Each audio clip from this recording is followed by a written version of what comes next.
பிணியும் எந்தனை கண்டால் நில்லாதோட நீ எனக் கருள்வாய். முருகன் உள்ள வந்தா முகம் அழகாயிரும். உடனே நீங்க நினைக்க கூட ஃபேர் அண்ட் லவ்லி எல்லாம் போட வேண்டாமா சார், அதெல்லாம் போயிடும். கிருபானந்த வாரியார் முகத்தை பார்த்திருக்கீங்களா? பாமன் சாமிகள் முகத்தை பார்த்திருக்கீங்களா? கண்ணு அப்படியே.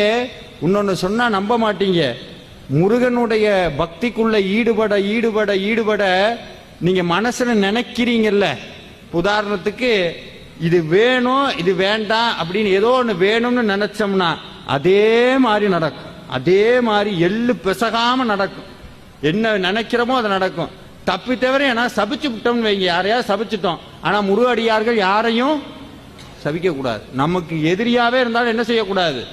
சபிக்க கூடாது. அது ஏன் சபிக்க கூடாதுன்னா, இது நாள் வரைக்கும் நீங்க பூஜை பண்ணி ஒரு பலனை சேர்த்து வச்சிருக்கீங்கல்ல, சபிச்சா அத்தனையும் போயிடும். ஆனா அது நடந்துரும் அவனுக்கு.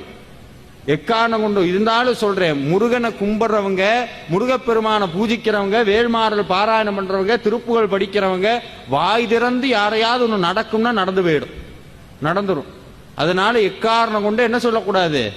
சபிக்க கூடாது. இதையே ரிவர்ஸ்ல சொல்றேன், எக்காரணம் கொண்டு உங்களுக்கும் அவநம்பிக்கையான வார்த்தையை எப்போதும் சொல்லாதீங்க.